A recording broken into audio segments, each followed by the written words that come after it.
A very good sign that you've misunderstood the cause of a disorder is your inability to treat or prevent it. You look at the data of ever-increasing obesity and diabetes, and you just think, how is it possible the whole world has failed to eat healthfully? Maybe we're being told the wrong advice. Since the 1960s, the American Heart Association has been saying saturated fat is detrimental to cardiovascular health. You need to get it out of the diet. It's hard to think of another policy that has caused so much harm, that has been so wrong. You know the chief killer of Americans is cardiovascular disease. I mean, the manipulation of the data and the idea and the push for low fat really got us in trouble. I think the low-fat diet is genocide. Saturated fat increases cardiovascular risk. We've been told forever that fat's going to kill you. This started because there's incontrovertible evidence that saturated fat is bad. Over and over and over. The more animal protein, particularly red meat, you eat, the more likely you are to get sick from all kinds of different things. You're fat because you eat too much fat. So low fat, low fat, low fat, low fat, low fat. For 40 years, the dietary guidelines have set nutrition standards for every American, for our kids in school, for food programs for the poor and elderly, for rations for our nation's military, for doctors, nutritionists, and dietitians. We've had it hammered into our heads that fat is bad, especially saturated fat, the kind found in meat, dairy, and some tropical oils like coconut and palm. Base of the pyramid, carbohydrates. The food pyramid codified our fat phobia, telling us to make carbohydrates the foundation of our food choices. I think the food pyramid is great if you're standing on your head, because you need to turn that pyramid upside down. You can't be serious. That would put butter and fat at the top of the damn food pyramid!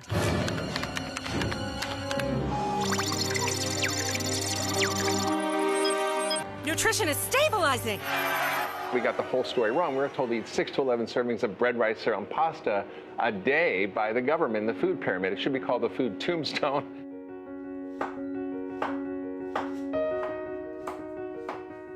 I'm Dr. Mark Hyman, a functional medicine physician with a focus on food as medicine. And I understand the healing power of food. But I can tell you, the low-fat diet did not make us healthy. I think that a low-fat, heart-healthy diet is unproven. It was essentially a huge experiment on millions of people, and it failed miserably. Wait a minute, have you not seen? Are you not practicing medicine to see who's coming into your clinic? To see the problems that this idea has caused? I mean, it's just, to me, unbelievable. For years, even I believed that eating fat would make me fat, and that eating saturated fat would cause heart disease and kill me. But now, a growing group of experts reveal that the science against saturated fat was never there. I was astonished to find that there simply was no evidence. It was just an idea, but it was launched as a policy for all Americans, based really on no evidence at all. What is the evidence? A big, big zero. Our federal dietary guidelines, the official government advice for how we should all eat to stay healthy, tell us to limit saturated fat to just a couple of bites a day and make carbohydrates more than half our daily calories. I'm here to tell you that advice is upside down and backwards. The idea that eating fat will make you fat is wrong, and the science that says saturated fat causes heart disease is misleading, and instead has led our nation down a dangerous path toward a widespread epidemic of obesity and type 2 diabetes. We screwed up. Happens all the time in science. Medical orthodoxy latched on to the wrong explanation, made a tragic mistake, and now we're living with the consequences.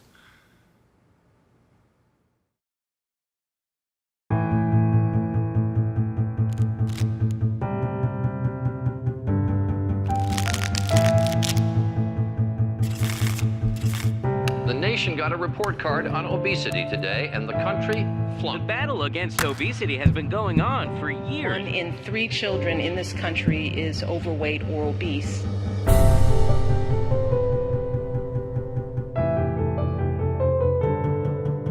The estimated $200 billion cost to the healthcare industry continues to rise. The search for weight loss and health may be a little more complex than you think. Despite all attempts to attack the problem, the adult obesity rate increased in 23 states last year.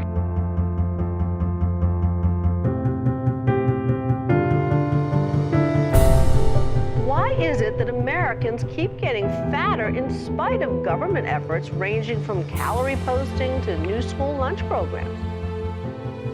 A lot of things. What science is about is seeing whether things that make sense are really right or not. In this case, it sounded reasonable, but it happened to be wrong.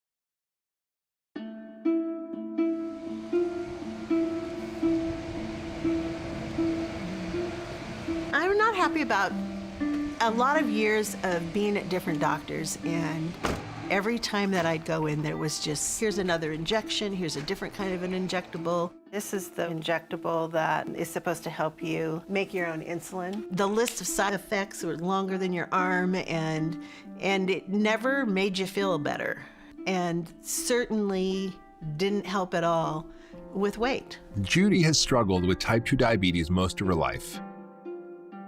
So did her dad. When she was a teenager, he died from complications of the disease. Judy has tried for decades to get her blood sugar under control. When I did everything they told me to do, I'd still gain weight. And so then you just give up.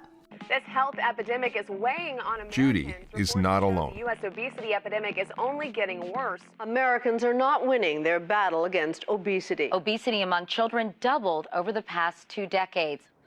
Today, 75% of the country is overweight or obese, and 1 in 2 of us has prediabetes or type 2 diabetes. Type 2 diabetes is crushing us financially, crushing us. It currently costs a person with diabetes in America $900 a month for insulin. Direct cost to our health care system of about $1 billion a day. There isn't enough money in the healthcare system to be able to afford this. The cost in terms of money is huge. The cost in terms of human suffering is like, 10 times more than that.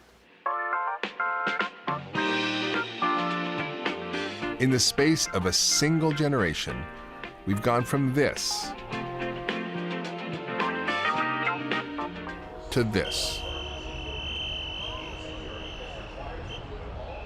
Watching the footage of the 50th anniversary of Apollo 11, I was struck by how not fat everyone in the crowd was.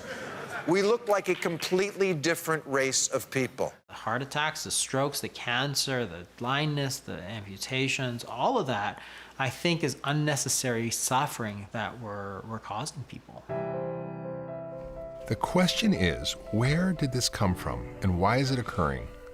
When I was in medical school, type 2 diabetes happened only in older adults. Now we see it in kids as young as 3 years old. And the more we try to medicate our way out of the disease, the worse it seems to get.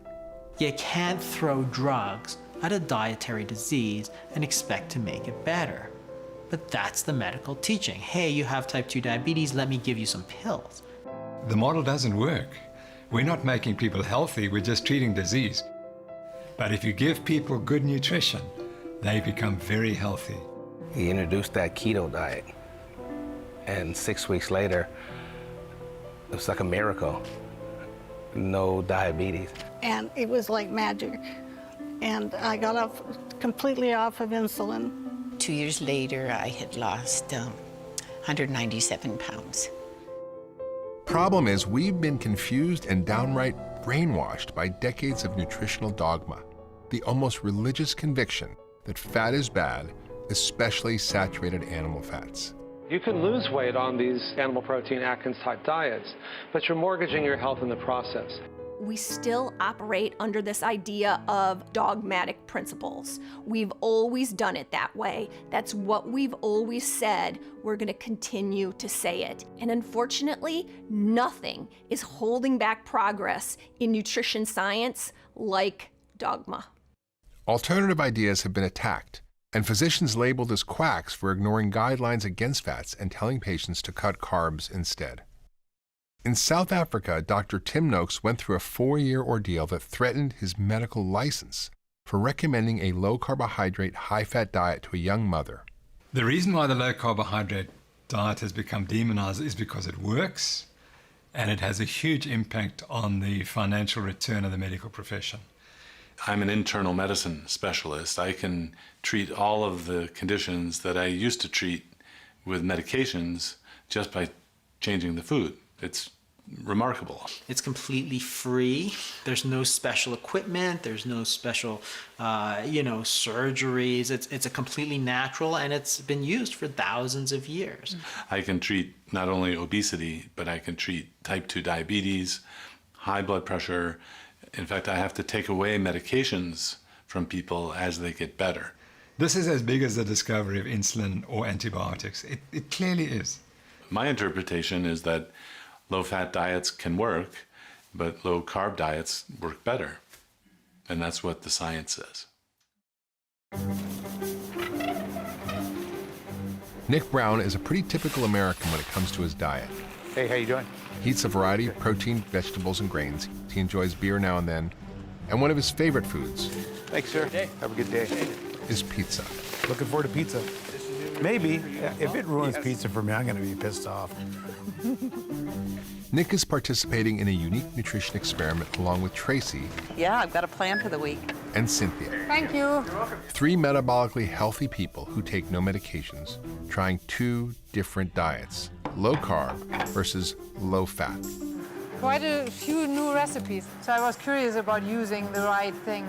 Up on the small. Before, during, and after the experiment, they each weigh in, check their blood pressure, blood sugar, and cholesterol. It's a little bit of alcohol. Throughout the experiment, we'll track their blood sugar. Are you ready? Sure. Okay, here comes. Using a continuous glucose monitor, or CGM. Didn't bother you? Nope. Okay. You just hit check glucose, and it says ready to scan, and you just take it here, and there it is. It's 94 right now. The first week, we put them on a low-carb ketogenic diet with less than 20 grams of carbohydrates per day, plenty of healthy fats, and a moderate amount of protein. A diet designed to keep blood sugars low, but an eating pattern that is not allowed by the U.S. dietary guidelines. The second week, we switched them to a USDA MyPlate meal plan. It's a 2,000 calorie a day, government-endorsed, low-fat plan featuring whole grains, lean meats, and vegetable oils, and more than half the day's calories as carbohydrates. Week 1 is the low-carb, high-fat diet. And then we'll keep this going. This is almost ready. I'm excited about it. I'm excited to try the recipes and excited to see just what a full week of doing this does. I'm grateful to be doing it. It's very fascinating to me. The keto recipes are full of healthy natural fats like eggs, butter, avocado, olive oil, and nuts and seeds, and even grass-fed beef. I love new recipes, so this is really good, interesting. So these are buttered eggs, and that's what they're called in the recipe. You actually make them with butter. I use the grass-fed butter. And then I decided to add a little bit of avocado and some tomatoes and salt and pepper, and that's it. Super simple, super easy. I am making a keto zucchini boats. You take out the middle of the zucchini, cook it up with some onion, spinach. I put in some olive oil, and then just let that saute for a little bit. I think it's working for my body. I'm curious to see what it does through the whole week. Those are really good. By adding healthy fats into every meal and cutting out processed carbs, the 3 experience a sense of fullness that lasts. To be honest, I've really not been famished. So this is day 3 of the strict keto diet. I am literally down 3.5 pounds from when this started I'm surprised by that. I feel great. I went mountain biking last night and had a lot of energy, and I don't feel hungry. I still feel full, and that was after 3.5 hours. And usually at that time, yeah, after 2.5 hours, I'm hungry usually. One way to think of carbs is they are like kindling on a fire. They burn quickly and then go out, dropping your blood sugar and creating severe cravings. The physical signal that your body needs more fuel. To keep your metabolism burning, you must constantly eat more, and then you crash, and then you eat more, and then you crash. See how carbs like bread, pasta, rice, and yes, even whole grains affect your blood sugar.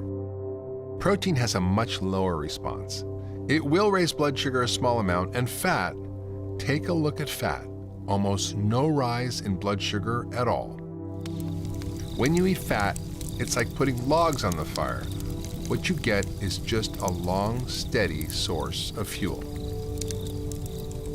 And that's one of the reasons that I like low-carb diets so much, because they don't require as much willpower. Because if your hormones, your insulin isn't going up to the sky every time that you eat, and then crashing down, making you crave a bagel or a donut or something from the snack, if that's not happening in your physiology all the time, it's much easier to not overeat. Day 6, lunchtime, leftover Italian cabbage stir fry with a blob of sour cream.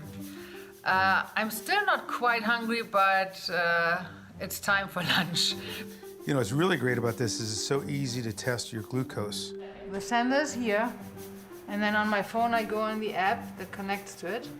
And you just put it up, and it grabs it. And then doop it, and then you have it. Pretty cool. It's really cool. All week on the low-carb, high-fat diet, their blood sugars are virtual straight lines with no spikes or dips. It's been steady. It's been typically at the 85 to 90 range. And I just ate, and that's 83. I just tried it a few minutes ago, and it's already gone down 6 points. I kind of want to just keep it all the time because it's so interesting to see what you're doing all day. By the end of the week, all 3 participants have lost weight and feel great. How's your week go?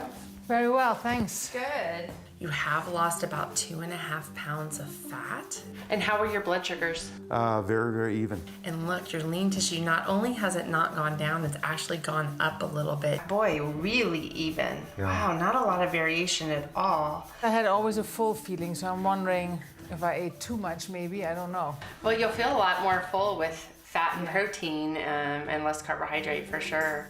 Next week, we'll flip from low carb to low fat and follow the U.S. dietary guidelines. I'm really curious to see what happens. I'm a little scared about what's going to happen. So how is it possible that we got the story so wrong about fats? There were religious objections to eating meat as early as the 1800s that influenced American opinions, but a major turning point was in 1955 when a presidential health scare shocked the nation. News of President Eisenhower's sudden illness, described by his doctors as coronary thrombosis, came as a severe shock to us all. President Eisenhower in 1955 had a heart attack. He was out of the Oval Office for 10 whole days, and that really focused the attention of the nation on this problem of heart disease. Cardiovascular ailments continue to take an increasingly heavy toll of American lives, 1 million this year. The nation was really in shock, and there was a desperate need for explanations. And people were like, whoa, what's causing all the heart disease? Here are vital statistics. They show that this problem here in America is the worst in the world. There were a number of ideas about it. One was that it was vitamin deficiency. Another was that it was the rising tide of auto exhaust, more cars on the road. Of 10 men, we can expect 5 to get it. But we can't say who, or when, or why. Now you can look back now and say, well, that's pretty easy to understand. Everybody was smoking. Raleigh? Oh, no thanks. I have a pack. More doctors smoke Camels than any other cigarette. In the 1950s and 60s, cigarettes were in. Spud cigarettes are cooler than cool. Smoke Spud cigarettes, that's the mild, happy rule. Here, have a Viceroy. Eisenhower himself smoked 4 packs a day. What do you think? This is what I was really looking for. If you look at the trends for cigarette smoking against the increases in heart disease, they track together. But at the same time, the consumption of saturated fat was falling dramatically. Everybody was smoking. Now we know smoking causes heart disease or contributes to heart disease. But at the time, of course, the tobacco companies were like, no. Tobacco, smoking, it doesn't cause heart disease. So all the scientists were like, hey, I wonder why we're getting so much heart disease. There's one theory that was proposed by Ansel Benjamin Keyes, who is a pathologist at the University of Minnesota, and he said that it was saturated fat and dietary cholesterol that caused heart disease. It's like, okay, but how do people eat butter for the last sort of 2 millennia? And ever since 1970, it causes heart disease. It's like it didn't cause heart disease before. At the same time, consumption of sugar, refined oils, and refined grains were on the rise in America, but Ansel Keys focused on fat as the cause of heart disease. And he thought that total cholesterol in your arteries would build up and clog your arteries and give you a heart attack, like hot oil down a cold stovepipe. So that was his idea. It was just a simple idea. You know, to blame a sort of ancient food for a modern disease was completely illogical. It didn't make any sense, but you repeat things enough and you get it out there enough, people believe you. As American author H.L. Mencken once said, for every complex problem, there is a solution that is simple and clear and wrong. It's the biggest scam ever perpetrated on the American people, this whole notion of cholesterol. If you have high cholesterol, you may be at increased risk of heart attack and stroke. Don't kid yourself. Talk to your doctor about your risk and about Lipitor. It's eye-wateringly lucrative to keep this idea going that we need to lower cholesterol. Cholesterol has definitely become the boogeyman of cardiology. And here's what's so interesting about cholesterol is we need it. Our bodies cannot exist without cholesterol. Yet once again, in simplistic thinking, we try and lump cholesterol in good cholesterol and bad cholesterol. And we want to lower the bad cholesterol, the LDL, and raise the good cholesterol and HDL. That is incredibly simplistic. It turns out that raising your LDL cholesterol in diet does not translate into heart attacks and death. It just doesn't. When you take cholesterol out of the equation, you go, let's just see if people who eat more saturated fat actually die more. Do they actually get more heart disease? That's what we care about. Forget that it raises cholesterol. We know it raises cholesterol. Let's take that out of the equation and see what the end result is, which is what we care about.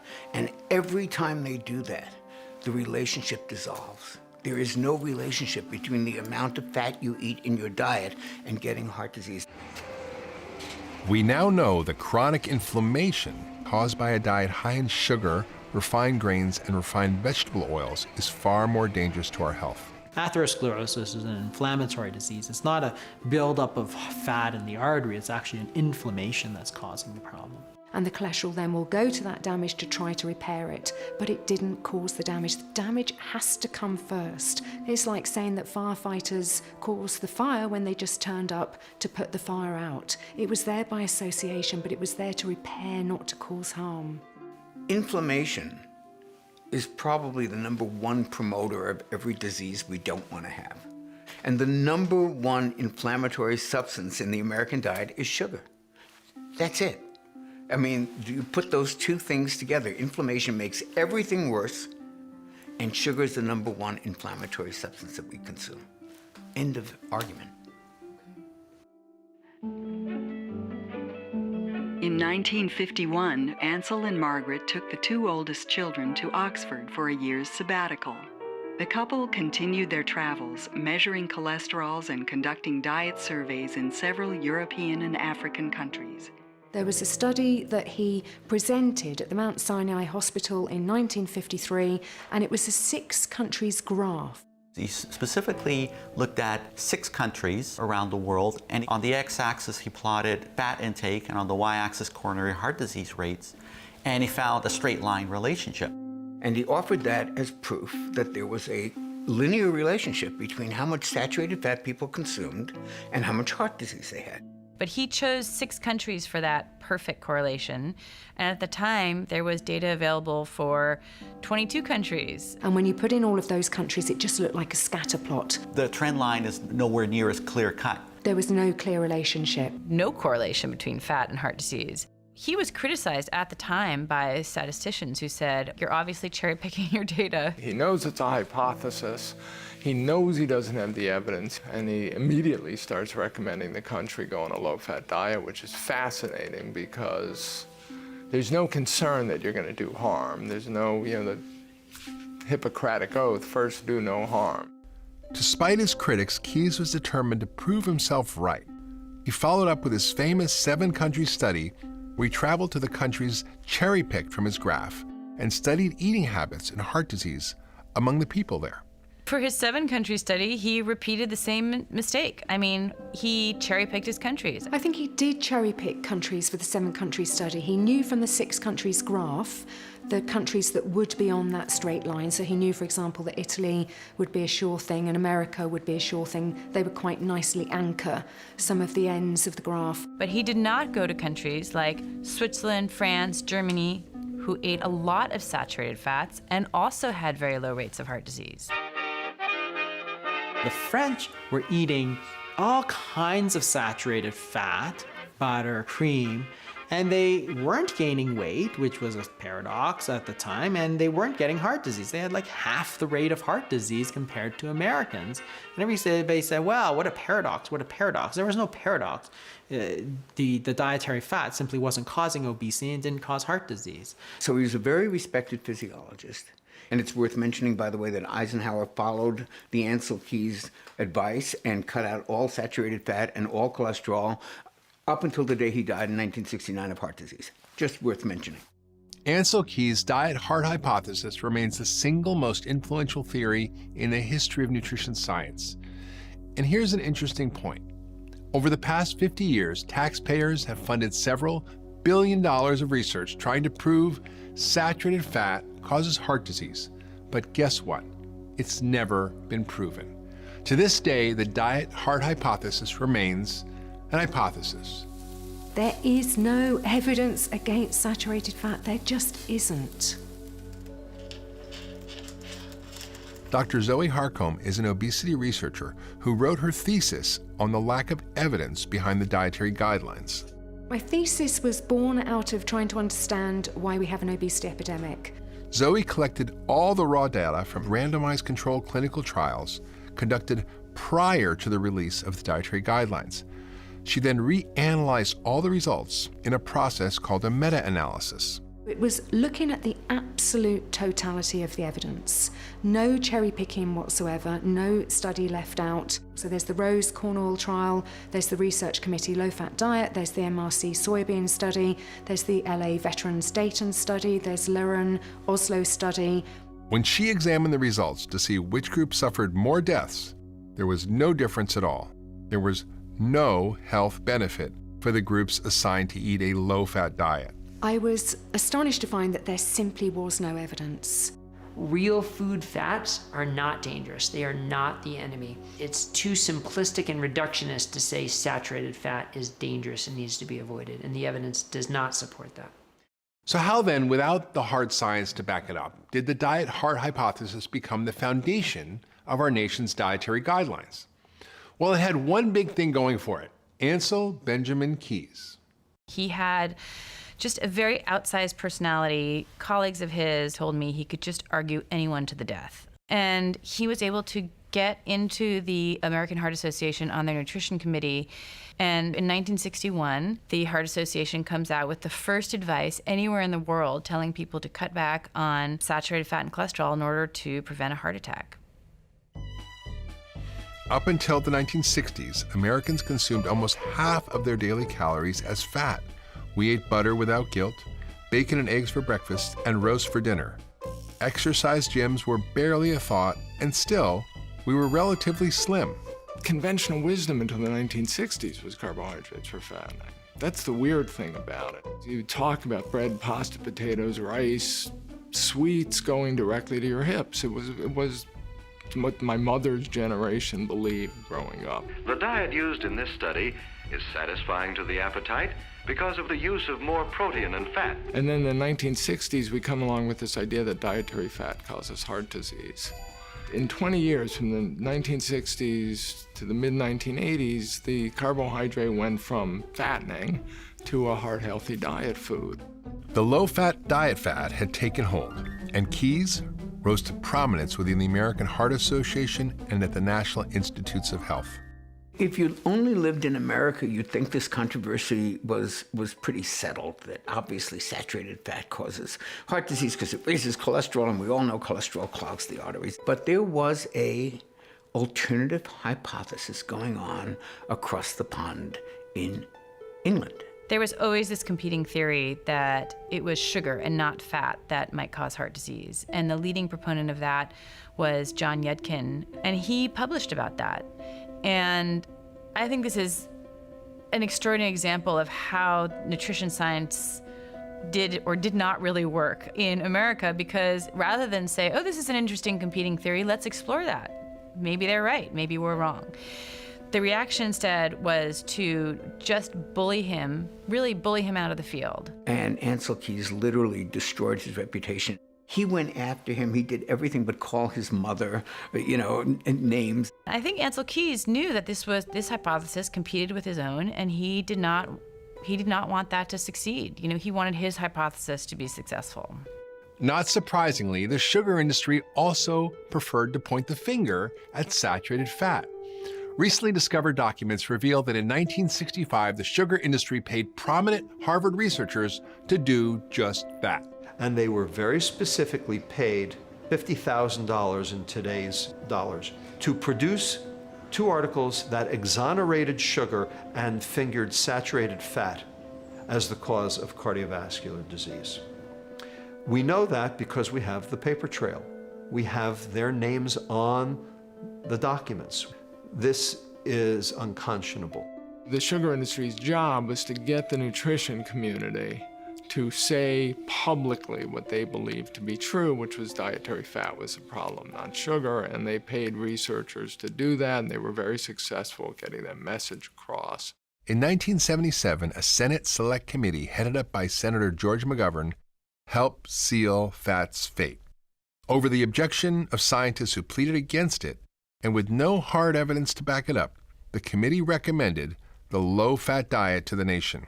I have pleaded in my report and will plead again orally here for more research on the problem before we make announcements to the American public. Well, I would only argue that senators don't have the luxury that a research scientist does of waiting until every last shred of evidence is in. McGovern just wanted to make the statement, and he said, we haven't got time to wait for all the evidence. They recognize the science is unsettled, and then the counter-argument is, but we cannot afford to wait. And so they went without any evidence. And despite the fact that many people had warned that this is going to cause an obesity diabetes epidemic. They were warned, but they ignored it.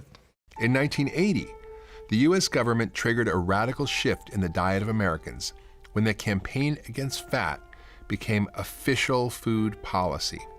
The first dietary guidelines recommended 7 to 11 servings of bread, basically, every day.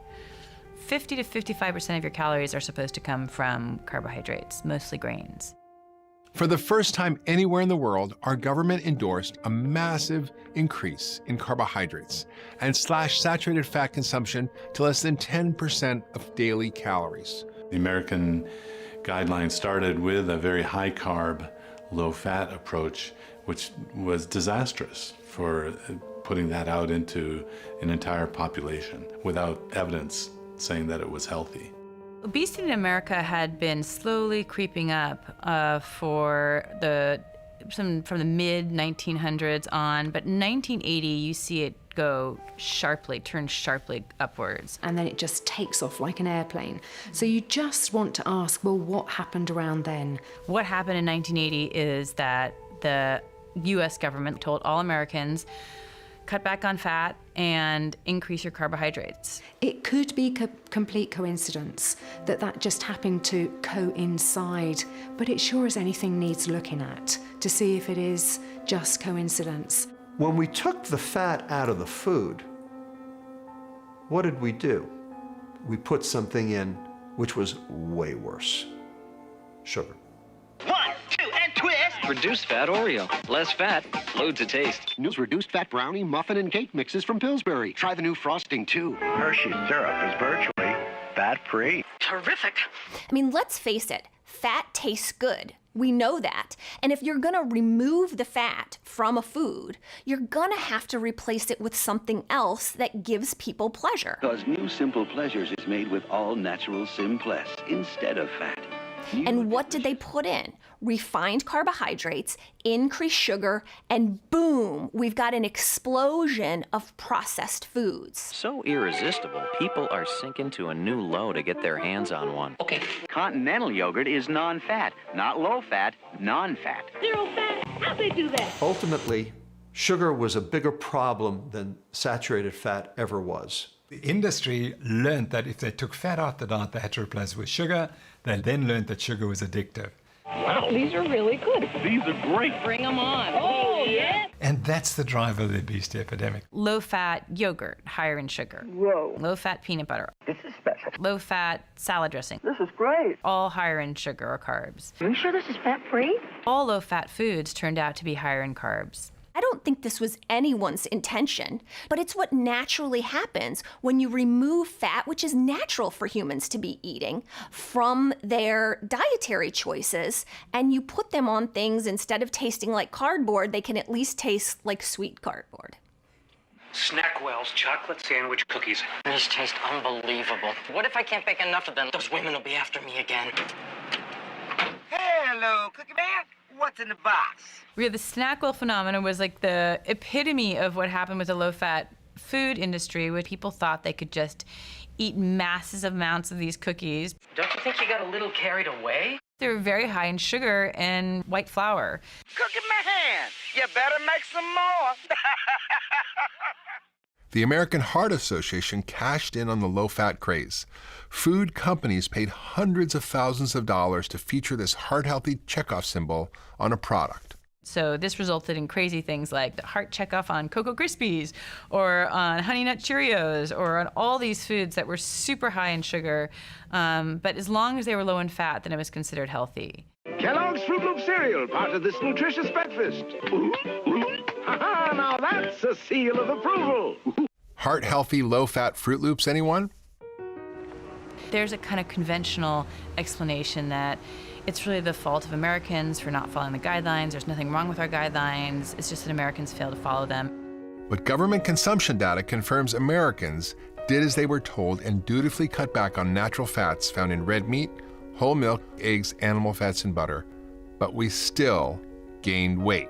One of the analogies that I like to use is, imagine you had a baseball team that lost every single game for the last 50, 60 years.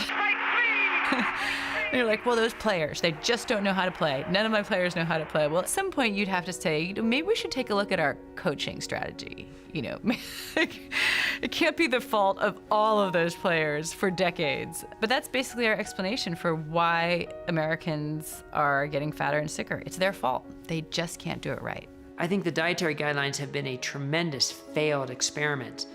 It's a good question of whether they just need to be changed or whether they just need to be scrapped and start over. I genuinely believe that people now are hanging on to this saturated fat myth because they don't want to admit that they were wrong. I don't think the governments will ever admit they were wrong about saturated fat. And we are paying a hell of a price for a few public health people wanting to protect their own reputation, not wanting to look silly. And I used to fantasize about the American Heart Association press release that would say, okay, yes, we know for the past almost 60 years we've been giving you the wrong advice, and we apologized if we killed any of your loved ones prematurely, and we apologized if we gave you heart disease with the advice we did give you. We were just telling you what we thought was true then, and we were best of intention, and now we know better. That apology may never come. And the largest health organizations dedicated to preventing obesity and type 2 diabetes continue to spread advice that makes it worse.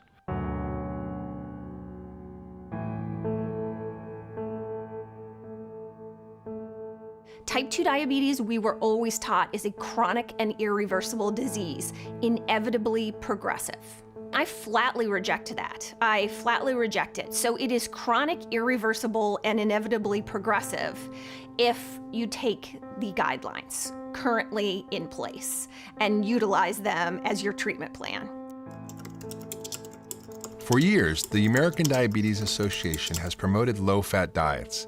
They use this handy graphic illustration called the diabetic plate, which features limited amounts of lean meat, non-fat dairy products, and 50% or more of daily calories as carbohydrates. I think the diabetic plate is a prescription for worsening of the disease. If you really look at the diabetic plate, it is 3/4 carbohydrates, which makes no sense. It also is lean protein. So when we look at the diabetic plate as a whole, there's almost no fats. This is a way to make people sicker and fatter. This is the advice I was giving. This is the advice that doesn't work. This is the advice that prescribes more medications. This is the advice that increases insulin. But really, it's a metabolic shift when you burn fat instead of burning sugar. Alyssa Gallagher is Judy's dietitian. She was initially trained in the low-fat paradigm. When I first started exploring the low-carb approach, that's really low carb. I can use that. I helped people genuinely for the first time in my career. I'm going for real food now, so I can get rid of all of this. In the old days, I was frustrated that the advice I was giving wasn't working for people. Oh, chips and crackers. Where's that garbage can? I was taught essentially what the American Diabetes Association teaches is carbohydrates, consistent carbohydrates, more whole grain. No oatmeal. They used to tell us that was good for you. I was taught saturated fat is bad for you. Saturated fat is something to be avoided and limited at all costs. The problem is, when you remove fat from the diet, you have to eat something else instead. And that something else is often carbohydrates. At first, I didn't understand why the advice I was giving wasn't working. It's what I learned in school. I'm the nutrition expert, right? It should be working. And then eventually it started not making sense to me. Why am I telling somebody with diabetes that they must eat carbohydrates? It didn't make any sense. Carbohydrates raise blood sugar. When you have higher blood sugars, we need to give you more medication.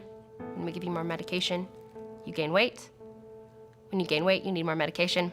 You want to eat more carbs. It became a vicious cycle. Okay, I think I'm done cleaning out my pantry. And insulin resistance is essentially a state of carbohydrate intolerance. So why, oh why, do we want to continue to recommend to people to eat them?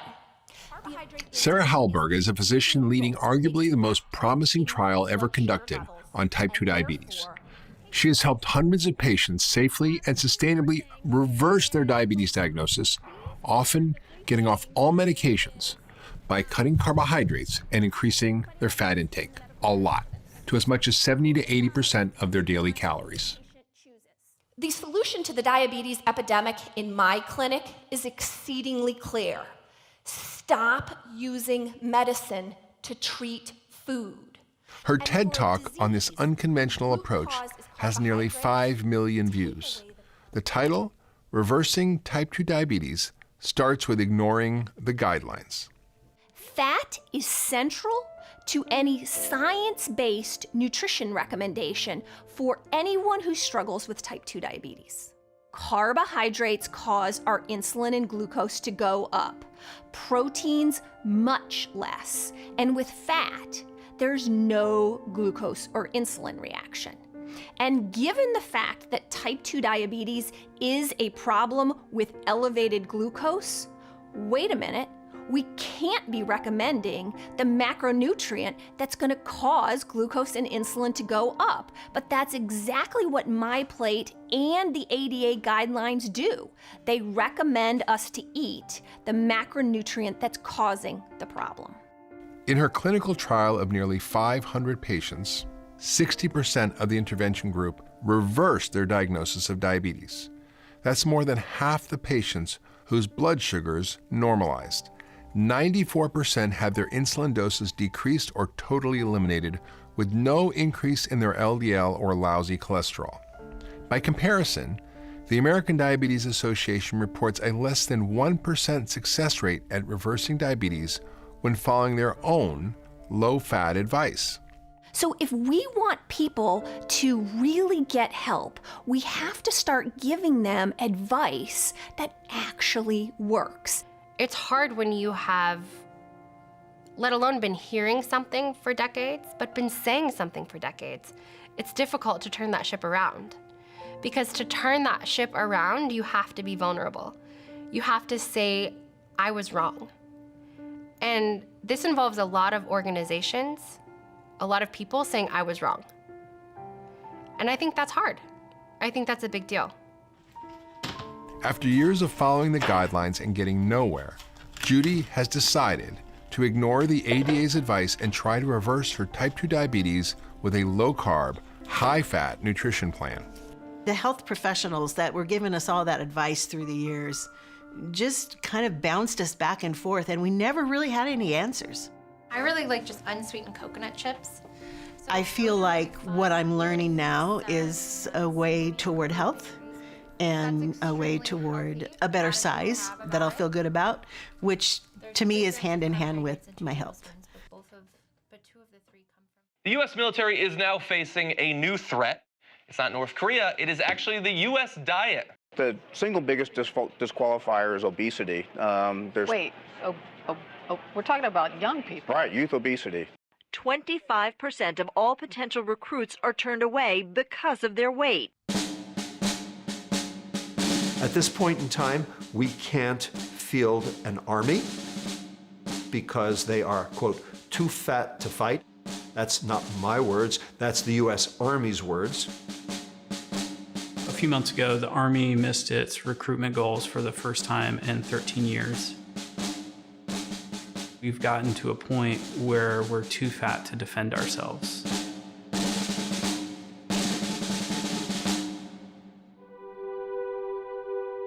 Captain Brian Gaudet is an Apache helicopter pilot, an entrepreneur, and a living example of why the U.S. dietary guidelines matter. Flying Apache helicopters is probably one of the most fun things on the planet, but it's also very high stakes. You need all of your faculties to stay safe. On high-stakes missions, often on the other side of the world, Brian was confined to Army food, a diet dictated by the dietary guidelines. I always had sandwiches for lunch, lots of noodle-based dishes, lots of rice-based dishes. I was running about 3 or 4 times a week, between 3 and 5 miles, but the weight was still coming on. One day I was in the cockpit and I put my head down and it felt like the world was moving, like the aircraft was moving. I looked up really quick and then I put my head down again and I felt it again. And so I kind of had to, raise my hand and say, hey, we have a problem here. Brian knew he was sick, but he didn't know why. He was grounded from flying. For the next 8 months, I went to every specialist. Do you have a brain tumor? Is it an inner ear thing? Is there a cardiac issue? Is there a neurological issue? And they said, Brian, sometimes stress does weird stuff to the body, and handed me a card for mental health. Not one medical specialist asked Brian about his nutrition. And they were just like, sorry, that's about all we can do for you. So there was a turning point where it was like, okay, well, we've got to figure this out on our own.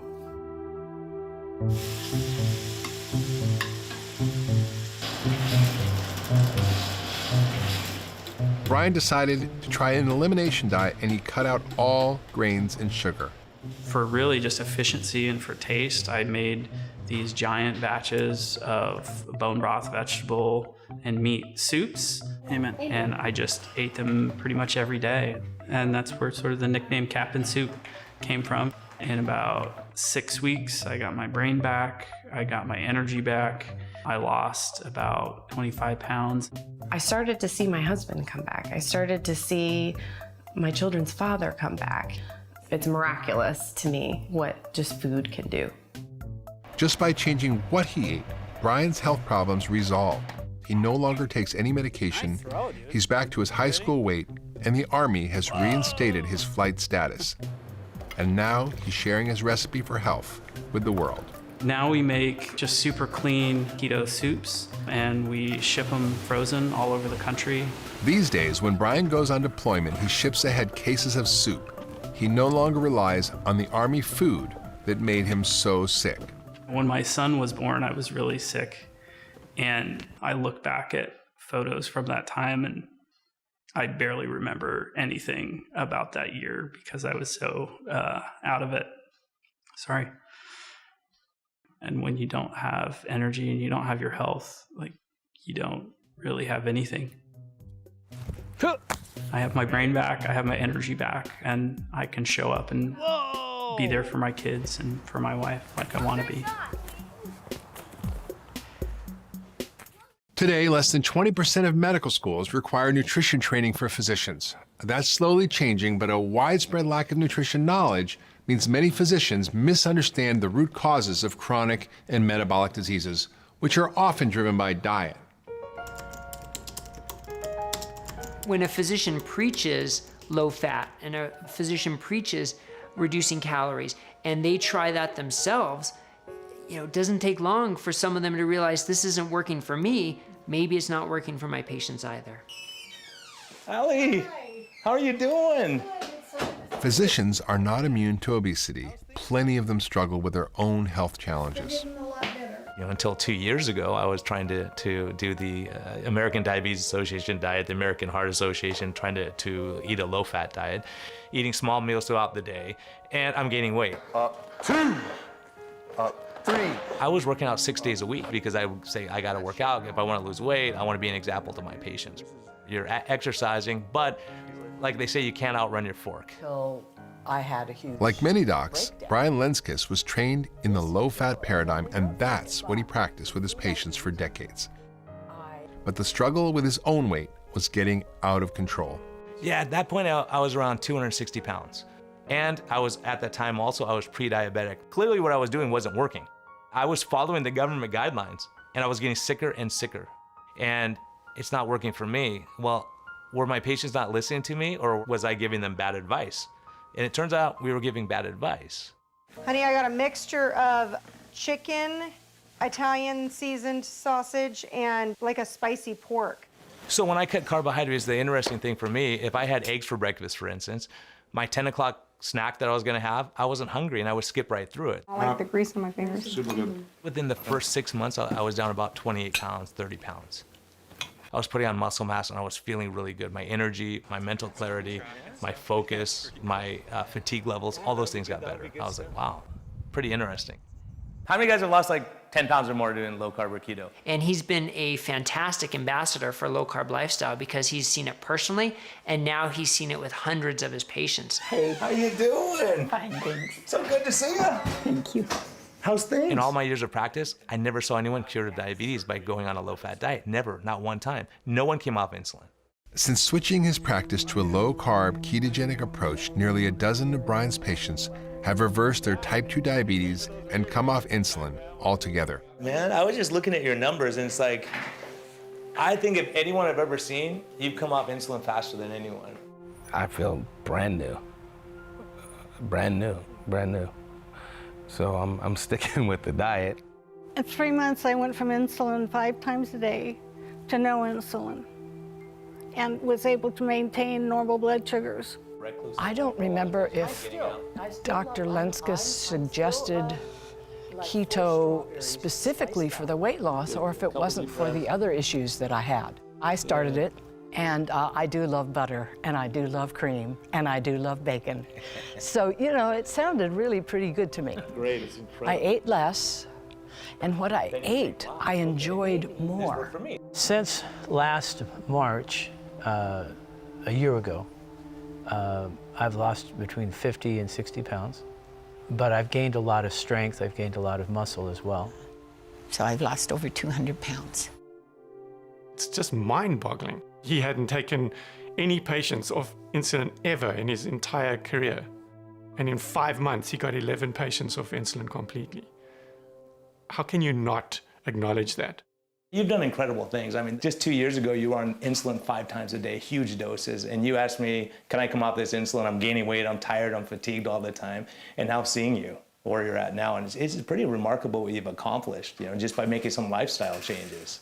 They're empowered now to get themselves off insulin.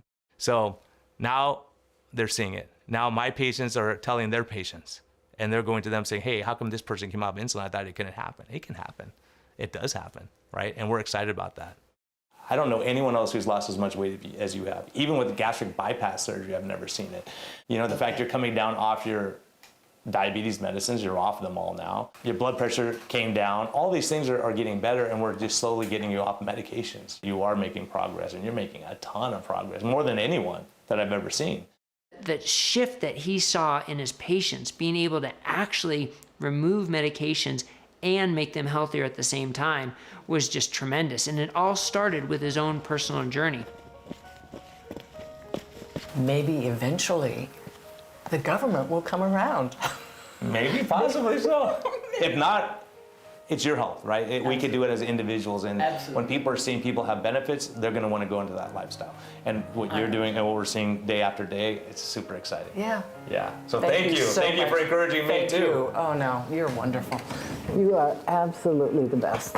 You're awesome. Thank you. So the 3 main macronutrients in food are carbohydrate, protein, and fat. And here's an important point. There are essential fats and essential proteins, but there are no essential carbohydrates. Essential means the nutrients are required to sustain human life. We must eat these to survive. But there is no physical or biological need for us to consume any carbohydrates at all.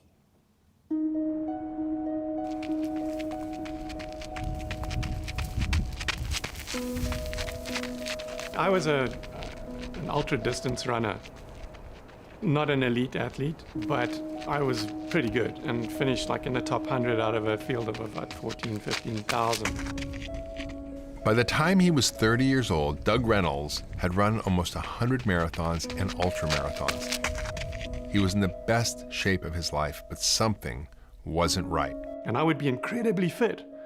And yet, on the day of the race, I would be standing there thinking, I've got to run up that mountain for 55 miles.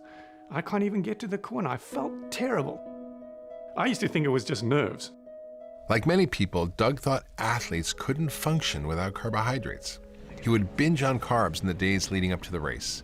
But it wasn't the nerves. It was the fact that 3 days before, I just gorged myself on all these pastas and potatoes and all these carbohydrates, and it was toxic. It's a familiar story to Dr. Tim Noakes, the man who wrote the book on carb loading. So the first 4 chapters are all on high carbohydrate diets and how the most important determinant of your success in running is how much carbohydrate you're eating. So I promoted this, and all the time while I was writing this, I was getting fatter, less healthy, and my running was getting slower and slower and slower, to the point where I was really hating running. Even though they were exercising a lot more than most people, both men suffered from their low-fat, high-carb diets. I started to put on a little bit of weight, and I never used to weigh myself because I was always a runner. I was fine, And I got on the scale, and I was like 35 pounds overweight. I thought the scale was broken.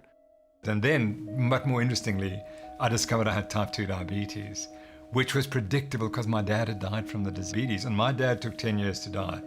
And I figured I've got 10 years to sort this problem out. Both Tim and Doug decided to break with convention and try a low-carb diet. They cut carbs to less than 20 grams a day, ate moderate amounts of protein, and began eating 70 to 80% of daily calories as fat. Nutrition is actually pretty simple. Your body needs protein, and protein comes first. That's essential. But then you can choose to run your body on carbohydrates, including sugars and starches, or fats, and it's your choice. If you quit eating carbs, sugars, and starches, your body is forced to use an alternative fuel source, fat. Burning fat produces substances called ketones that provide all the energy you need to fuel your body and your brain. That's why the low-carb, high-fat diet has been given the name keto. For most of human history, there's been very little sugar or starches in the diet. In fact, if you put all of human history in 1 year, it's only in the last day that people started eating grains or bread, and it's only in the last hour that people have been eating sugar. In fact, we know that keeping people in ketosis, keeping the carbs very low, may actually be the preferred way for people to be. Eventually, I dropped right down 44 pounds and I went back to my weight that I had when I was rowing in 1972. And I'm glad to say that after 7 years, my blood glucose control is as good as it could be expected for someone of my age of 69. I'm not completely normal, but I'm 99% normal. Tim famously tore out the pages on carb loading from his Lore of Running book and promotes ketogenic diets for athletes. 2-3 weeks after I started on this keto diet, I was jumping out of bed and going for a run in the morning and enjoying it. It's just the most amazing transformation in my life. Doug started a company called Low Carb USA, dedicated to education and nutrition support. His logo, our nation's food pyramid, turned upside down. Well, yeah, I mean, the whole idea was that the reason we're in this terrible metabolic dilemma in this country is because of the food pyramid. What we are advocating is pretty much 180 degrees opposite to what the food pyramid tries to teach. We now understand that our bodies, even the bodies of elite athletes, don't need carbohydrates to survive. We can convert fat into ketones for fuel.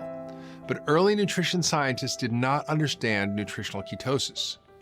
Scientists simply thought that since fat has 9 calories per gram, while protein and carbs have only 4 calories per gram, we should just cut back on fat to lower our calorie consumption and lose weight. I met with people who helped with the initial guidelines, and they were well-intentioned. They reasoned that because calories lead to obesity, reduce the food that has the most calories, which is fat. We've been counting calories ever since, in every way imaginable, on food labels, in menus, online, and in apps, and lately, even on our bodies. For years, we've been told it's a simple equation. If we can just balance the number of calories we consume against the number of calories we burn, the calories in versus calories out, our weight will stay in balance. Everything on the level, right? Actually, not so right. The calories in, calories out model is fundamentally flawed because the body doesn't account for the fat that way. That's not how we gain fat. It's not a physics problem, it's a biology problem, it's a physiology problem. The alternative theory is called the carbohydrate insulin hypothesis of weight gain.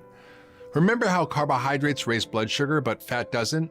That's the key to the insulin carbohydrate hypothesis. It's really not that hard to understand. So if you take 100 calories of brownies and 100 calories of salmon, and you eat the two, all the insulin hypothesis says is that one food is going to raise insulin a lot, the other food is not. So we know that as soon as you put those foods in your mouth, the hormonal effect of those foods is completely and utterly different.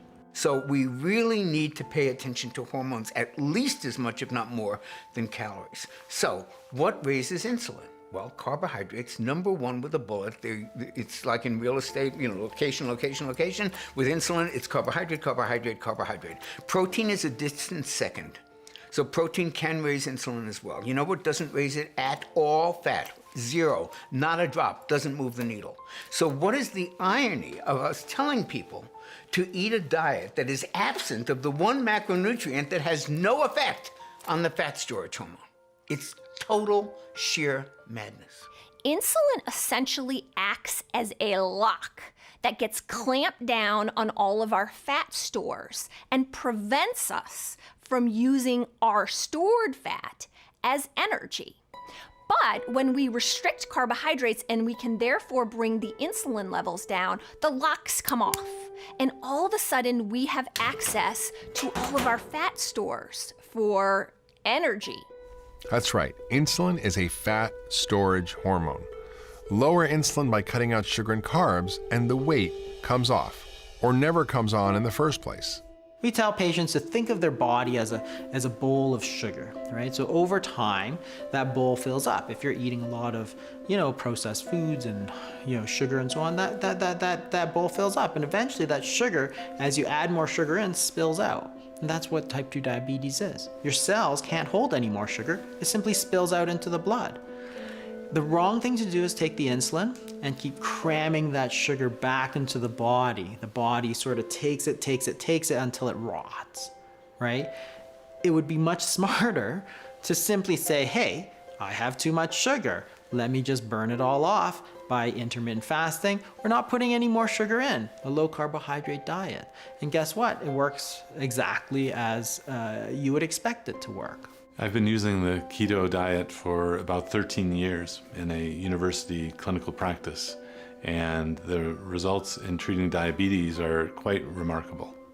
I've had some people get off insulin within just a few days of changing from eating carbohydrates to not eating carbohydrates.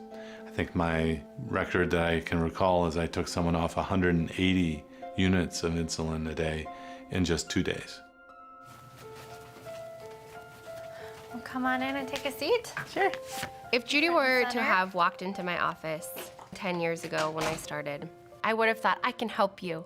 You just need to eat less. You need to exercise more. We need to start measuring your food. You can do this. I believe in you. And I thought that to be true. Why don't you go ahead and get your blood sugar meter out for me too? Okay.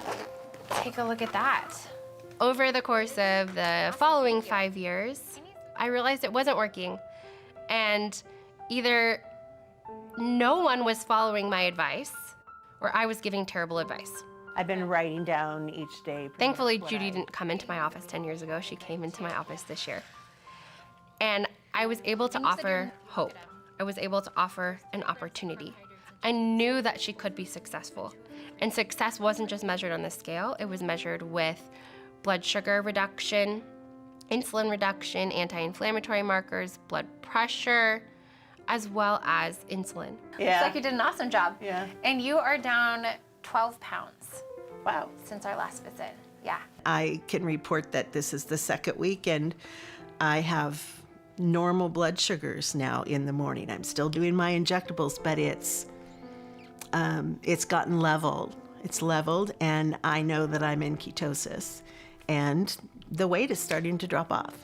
What's the dose you were taking when you walked out of the door? 120 units. Okay. And now I'm doing 100. In just 2 weeks on a ketogenic diet, Judy has cut her blood sugar in half and lost 12 pounds. Changing her nutrition has done more to improve her health than any medication ever did. The difference is more fat, and that gives a lot more energy. It's amazing. I'm happy to come to work again, and there was really a time when I thought, I have to quit. I can't do this. This is miserable. It's hopeless. Diabetes is a hopeless disease. And I felt that way. I really, truly felt that way, and I knew that there had to be another answer. And I don't feel that way anymore.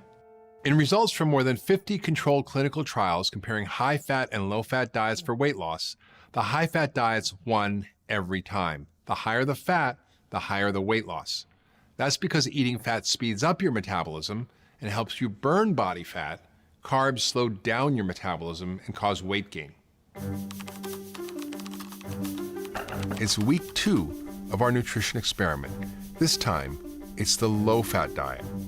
So today's breakfast was oatmeal with raisins and brown sugar.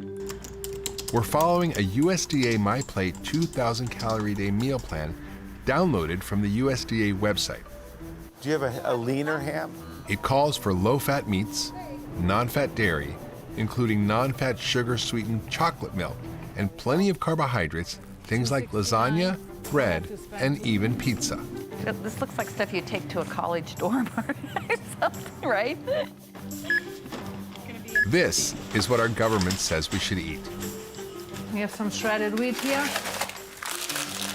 And then half a cup of sliced banana. And half a cup of fat-free milk. Oh, then a toast. And 1 cup of chocolate milk, fat-free. This breakfast alone contains 150 grams of carbohydrates and 50 grams of sugar. 2 teaspoons of jelly. Instead of eating bacon and eggs in the morning, which keeps you full until like well past lunch, for example, now you're eating a couple of slices of bread and jam. And of course, by the time you metabolize it, sugar goes way up and then it goes way down. At 10:30, you're looking for a low-fat muffin. Day one of the new diet has begun, and I have to admit I'm not liking it. Hungry all day. So instead of eating sort of 3 meals a day, which is the standard since, you know, in the 60s, 50s, 60s, 70s, now all of a sudden people are getting hungry, like ravenous at 10:30, and they're saying, oh yeah, I need to eat 6 times a day. Today I was hungry again, so I needed the snack, and I also got really tired after the meal. So not only are you eating foods that stimulate a lot of insulin, you're doing it constantly, 6 times a day versus 3 times a day. It's like, well, what's gonna happen? Lunch was a ham sandwich with some mayo, some grapes, the milk, and I went off the chart. I went over 200, and it just kept going up and up and up and up and up and up and up, and then it hit over 200, 206 I think was it. Then it started coming down. That was crazy to me, and it was almost a little scary. It's a recipe for diabetes. How long is it going to be before everybody becomes diabetic? Because that's the outcome of that advice. I never even got that close to that last week, not even close. So it's going to be an interesting week, and gosh, I hope I last all week. Not kidding. Hi, this is Cynthia, 5th day on the low-fat diet. It is barely 12, but I'm hungry, so I'm digging in my lunch. I'm hungry again, so I will dig into my daily snack. Last week I barely was hungry at 2, and now I'm very hungry, so I will eat. I was hungry the entire time. I would eat. That would feel good for about 30, 40 minutes, and then I would start just feeling hungry. I definitely like last week. When you compare the flat and steady blood sugars from the high-fat week to the roller coaster readings from this low-fat week, it's hard to believe that our government thinks this is good for us. The USDA put together a guideline that seems to me was really to market the food that America makes. It wasn't based on health. The dietary guidelines are not guidelines. The dietary guidelines are guidance. They're guidance for the food industry to be able to sell food. They have nothing to do with health. And the fact that the USDA is in charge of our health is already a problem. The USDA, when it was founded, had 2 mandates, not 1, 2. Mandate number 1 was to provide information to the American public about healthy eating. Mandate number 2 was to support, encourage, and grow the American agricultural industry. Those 2 mandates are not always congruent with one another. Because if you were really being honest with the American people, you would say wheat, corn, sugar, and soy are not health foods. And if you're congruent with the other mandate of the USDA, which is to support and encourage and grow American agriculture, you ain't telling people to not eat 4 of the 5 biggest crops that are made in America. So that's the contradiction, and that's why I don't think you're going to see much change in dietary recommendations. So Nick, tell me about your experiences these past 2 weeks. So it's been really, really interesting. Yeah, so it was interesting. Wow, it was really interesting. The low-carb, high-fat, I had a really good experience with.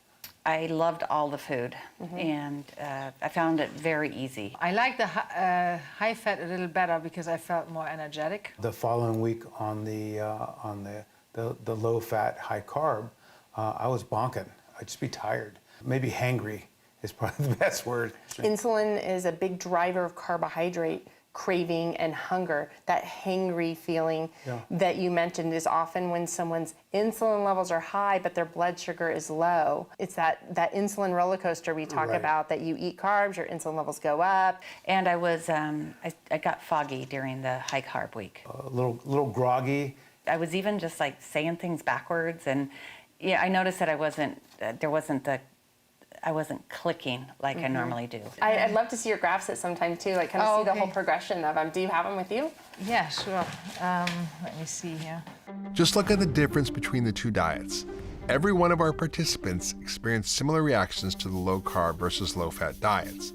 Wow, what a difference between Yeah, the it's 2 huge. weeks. Yeah, From the first week, I was almost a flat line. Yeah. I was averaging 84. much more stable. It was fascinating. Yeah, it was really, interesting. really interesting being part of this. I'm really excited about this, Yeah. changing my life on this. It's cool to see. For many people, fat is a superfood. Not only does it help you feel full and lose weight, your body uses it as the building blocks for cellular membranes, and fat makes up the myelin sheath that forms around your nerves and allows electrical impulses to transmit quickly and efficiently. Fat makes up more than half our brain tissue. Human breast milk is more than half fat, much of which is saturated fat. We need healthy fats to be healthy humans. Unfortunately, what we've been told about which fats are good for us and which fats are bad is dead wrong. Everybody just thinks, oh, don't eat fat, don't eat fat. And it's actually more tragic than that. The story is actually much worse. As people turned away from saturated fats like butter and animal fats, we were told to eat margarine. Yes, I am the muffin man, now I am the butter man. Imperial, only our taste deserves the crown. It turns out, and this is what's so tragic about it, it was deadly advice. Many doctors have recommended corn oil margarines to help lower the saturated fat in a reduced fat diet. So if you remember, margarine is vegetable oils, and then they partially hydrogenate them to make them solid so they look like butter. Partially hydrogenated fats are actually trans fats. It's best to replace spreads high in saturated fat. So we went from eating natural foods and butter to trans fats, which we now know was super, super, super deadly for heart attacks. For the family you love, serve delicious new Mazola margarine. They'll love its light, delicate flavor every day. That is like mind-blowing that we told people to stop eating butter and eat this poison instead, and it would be good for you, and we all did it. This is Mazola 100% corn oil margarine, made from 100% corn oil goodness. Well, there's really no doubt that the American Heart Association endorsement of vegetable oils was a great thing for that industry. This is Ralph Edwards of Truth or Consequences. Congratulations on your fine entry statement on why we should all support the American Heart Association. The American Heart Association started in the 1920s as a sleepy little organization that could barely keep its doors open. But in 1948, Procter & Gamble, the maker of Crisco, or shortening, staged a nationwide fundraiser, and the AHA hit the jackpot. Thanks, Jack Benny. The American Heart Association has $1.5 million there. All right, Ralph Edwards saying good night, everybody!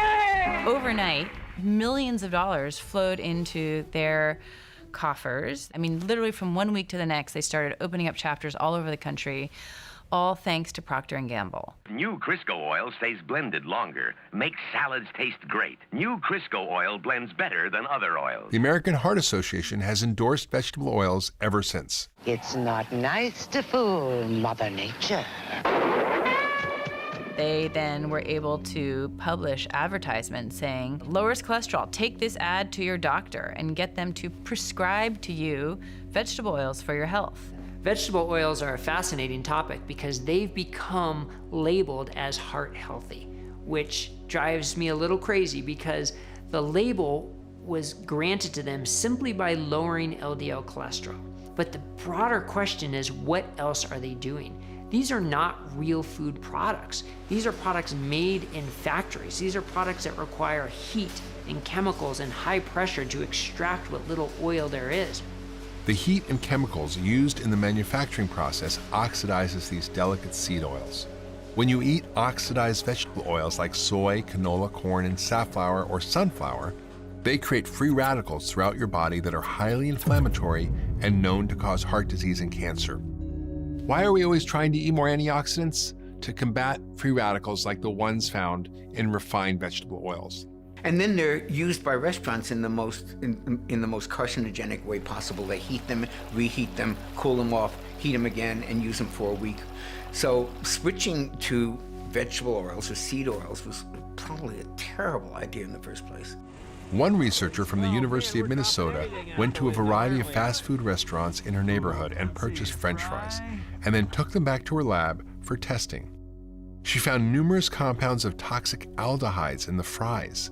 Aldehydes are known to cause gene mutation, alter RNA and DNA, and trigger massive inflammation in the body.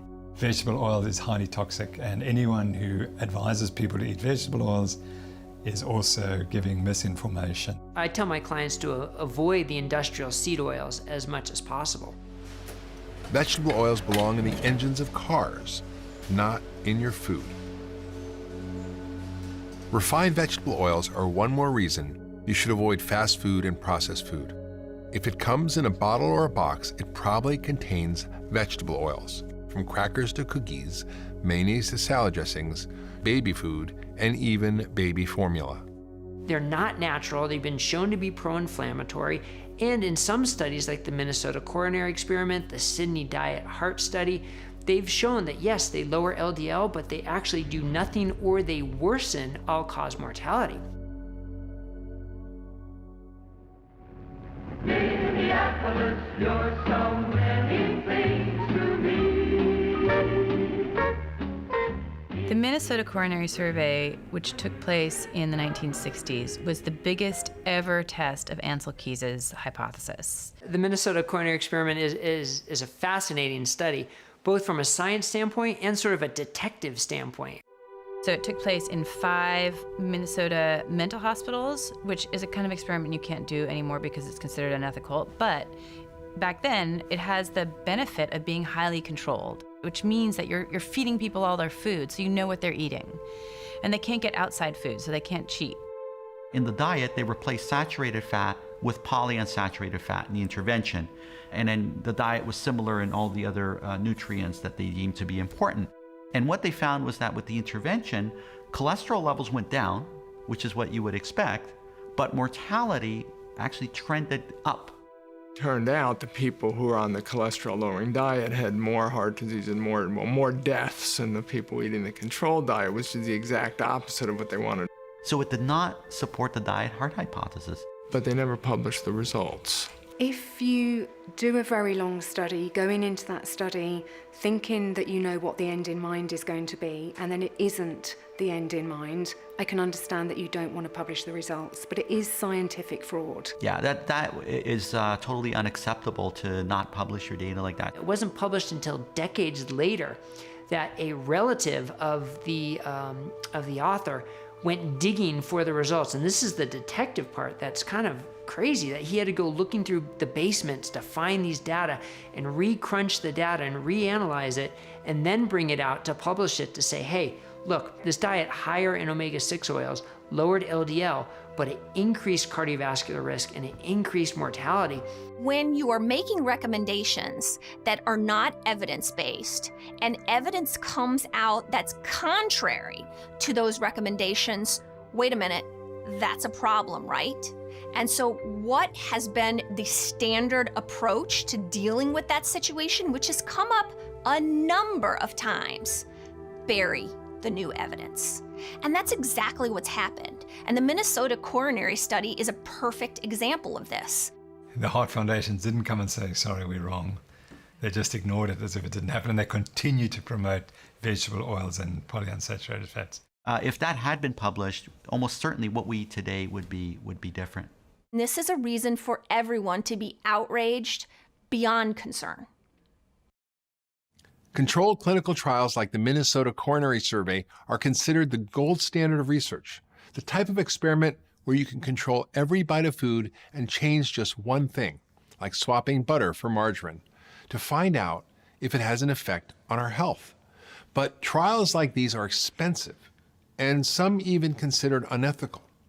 Cheaper observational trials are far more common. How many times do you have oatmeal in the last year? I have no clue. Oh my gosh. Observational trials often rely on food frequency questionnaires that rely on people's memories, and people's memories aren't that great. How many times have you had orange juice in the last year? I wouldn't know a number. Last year? I'm gonna say, if I was to put a number on it, upwards of 20. In the last year, 20 times? Oh, yeah. Yes. Okay. So you think you've had it only about 2 times a month? Oh, darn. Yeah, you're right. I have no idea how many ounces. Well, if I had to break it up and out, Probably about the same as you. Whatever yeah. I don't know how many ounces. See what I mean? Observational trials generate unreliable data and are the reason why nutrition recommendations constantly flip and flop. Setting nutritional food policy based on unreliable data is largely what got us into this big, fat mess. How hard do you think it is to remember what you ate? Impossible. Unless you have some ridiculous ability to remember everything, which nobody does. Nobody remembers things accurately.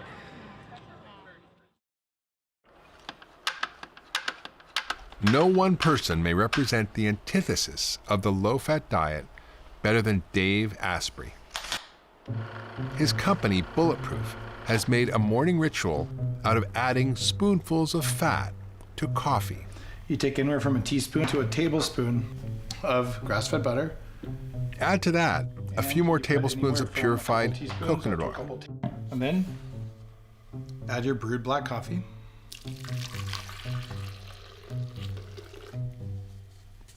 And you blend it.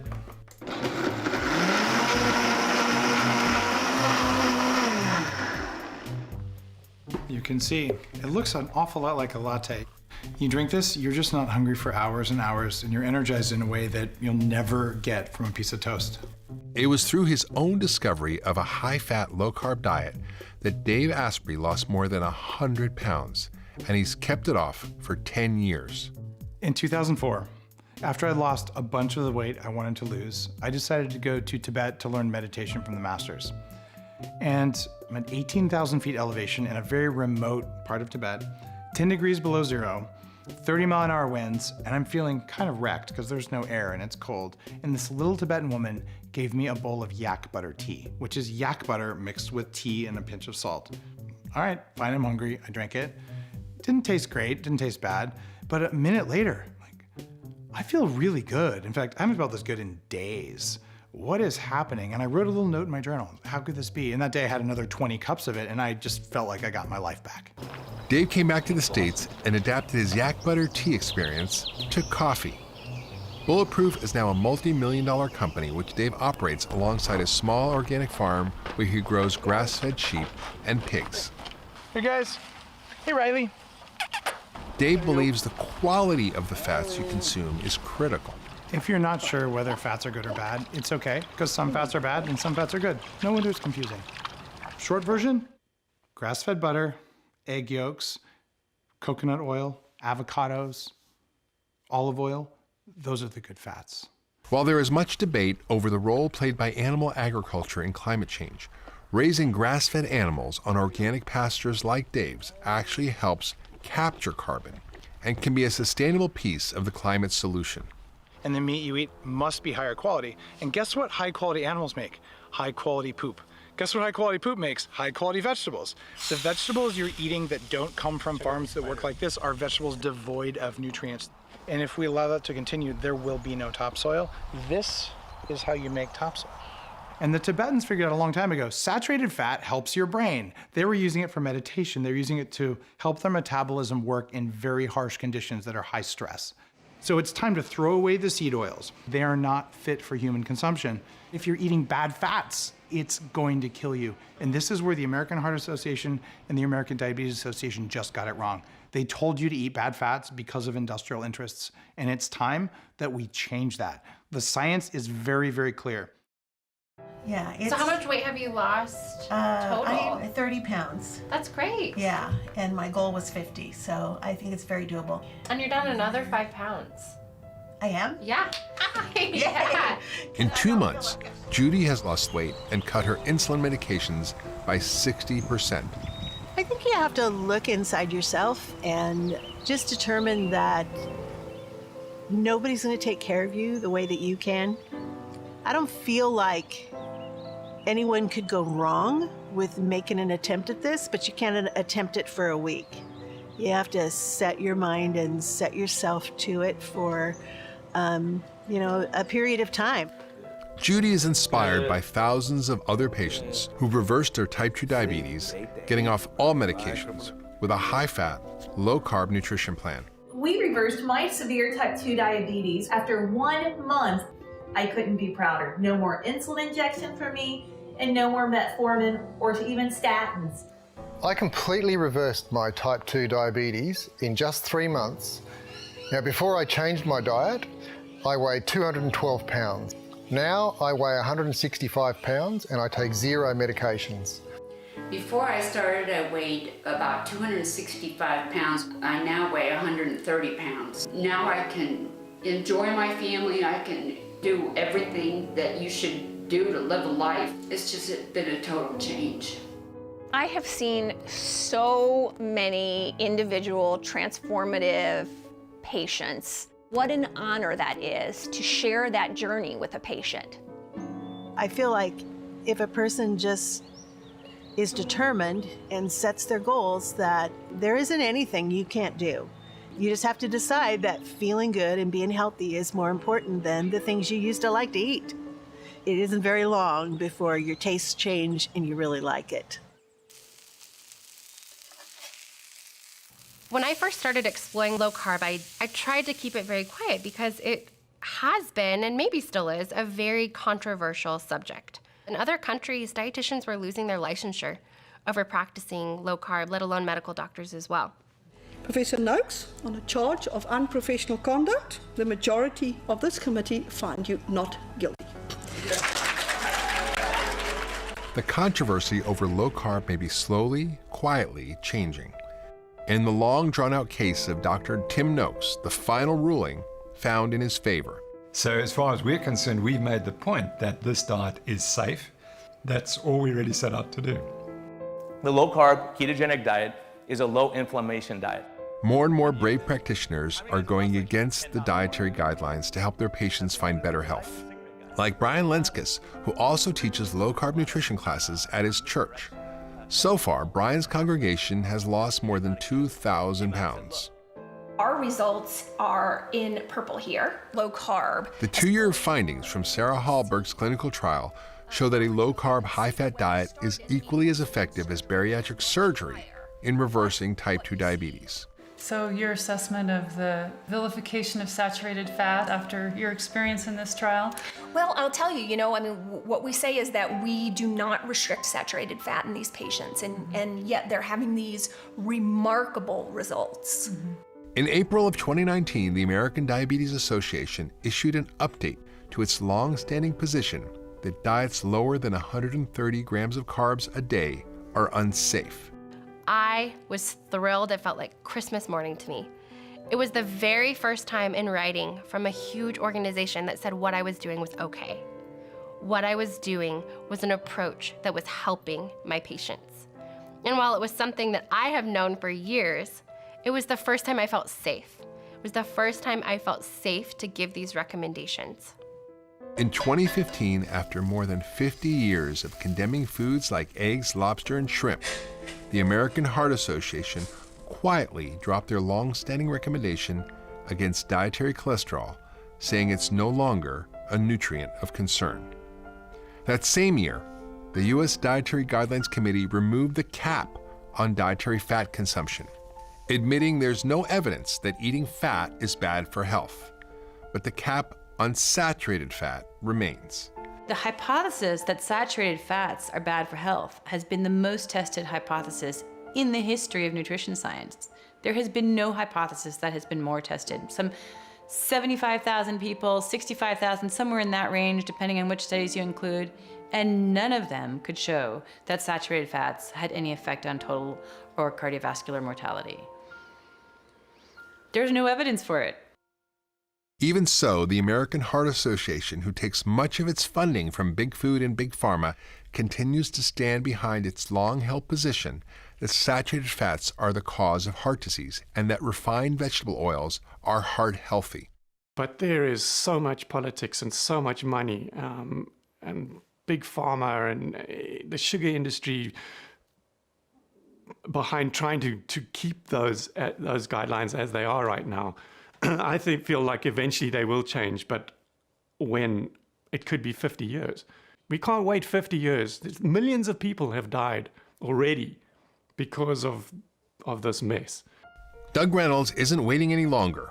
His company, Low Carb USA, is partnering with dozens of physicians, nutritionists, and dietitians to create a set of global clinical guidelines that teach medical professionals how to safely and effectively practice low-carb nutrition. Now it gives a lot of them confidence to maybe start implementing it in their practice, where before they weren't quite sure how to do it, or they were afraid that the other doctors weren't doing it. Now they're actually following some kind of set of guidelines. And what about the official dietary guidelines for Americans? The 3 main eating patterns recommended by the USDA all feature more than 50% of daily calories as carbohydrates. According to the dietary guidelines, low carbohydrate, high fat diets are still not an option. So good.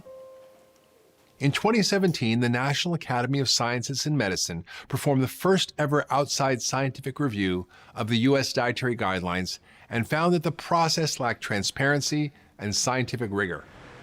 Recommending a single dietary pattern to an entire population was a huge mistake. Not only did the low-fat diet not work, it did us harm and resulted in greater obesity and disease. The lesson of the low-fat diet may be that nutrition science is deeply flawed, and our nation's dietary guidelines have been heavily influenced by the food industry and the enormous amount of money at stake. What we are living now is just so completely unsustainable. These unsustainable rates of obesity and diabetes, we're bankrupting our nation. It's destroying people's lives, it's destroying our country, and it has to stop. We are not treating the disease, we're treating the symptoms of the disease. And so it should be of no surprise to anyone that we're not getting better. And we're not going to get better until we recognize what the real problem is. If we changed the food, we could solve this problem. You know, we get so many mixed messages about diet, and does the government have a role in telling people how to eat? we kind of have to find what really works for us, but we still need to know the truth. Fascinating question that has a lot of different opinions. And certainly the past 30, 40 years of experience would say, no, they probably shouldn't be in that role. The people at the top are not going to change. So we have to get this going as a bottom-up revolution and get more and more people on board until they're shamed into changing their guidelines because the swell of the population is just ignoring them. The change is coming from the people because they've changed. They are forcing the doctors to change. If we can change the medical profession, I think we'll do something. If you're pre-diabetic or type 2 diabetic, there is a way out. A path forward to health and vitality, to fewer drugs and more energy. You can get your life back, and all you have to do is eat real food. If somebody has type 2 diabetes, they can go online right now, they can watch your movie, they can read up on something, they can buy a book, and start reversing their disease today.